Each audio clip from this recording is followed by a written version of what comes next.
Ganyan mga kapuso sa dala ni Desma, may food fest dito nga ang mga kiosko, gin pa namin pagin sa mga nagabaligya. Kag may cooking contest pa o ari pagid ang manamit nga Dinagyang update!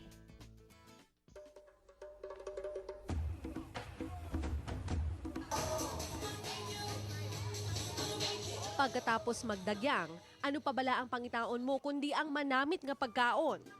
Kagini mismo ang ginhimo sang Iloilo Convention and Visitors Bureau. 20 tanan ka kiosko ang wala lang nagpanamit-namit sang ila pagkaon, kundi nagpabonggahanay man sang ila dekorasyon. May ara nga daw Madagascar ang drama.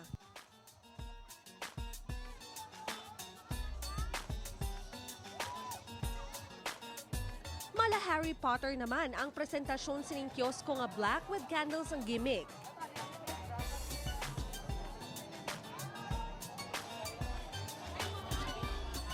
Tree of Life naman ang gindiskitahan sining isa nga daw hindi man gid mahilig sa dahon sang niyog.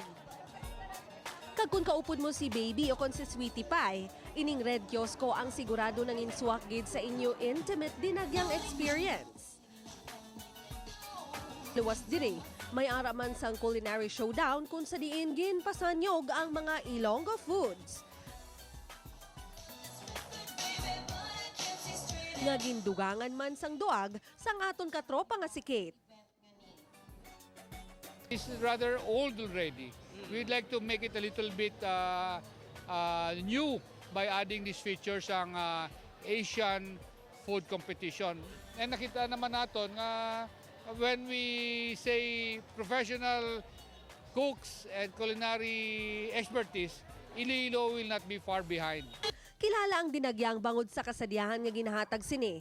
Kag kita nga mga Ilonggo, kilala man hindi lang sa pagdagyaw sa dalanon, kundi pati man sa paghalabira pag-abot sa pagkaon.